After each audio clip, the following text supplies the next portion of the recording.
எல்லோருக்கும் மாலை வணக்கம். நான் உங்கள் குட்டி ஃபார்மர். இன்றைக்கான காணொலியில் என்ன பார்க்கலான்னா, நம்ம மல்பெரி லீஃபில் ஒரு புதுமையான உளுந்து மாதிரி ஒரு கொடி ஏறி இருக்குது. அதை பார்த்தீங்கன்னா ரிவ்யூ பார்ப்போம்.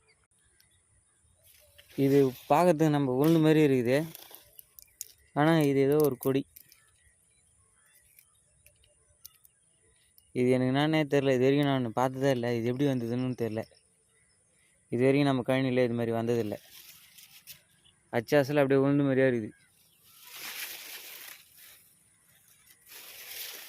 அதே மாதிரி நம்ம தோட்டத்தில் எல்லா இலைங்களும் துளிர் பூச்சி அடிச்சிச்சு. சரியான முறையில் வளர்ச்சி ஆகலை செடிங்க.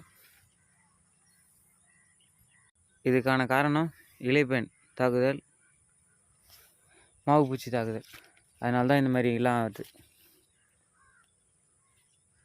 இதனால் நம்ம பட்டுப்புழு வளர்க்கறதுனால அதிகமான நோய் தாக்குதலுக்குள்ளாகும். இந்த பேட்ச் ரொம்ப நம்ம சவாலை சந்திக்க வேண்டியதாக இருக்குது.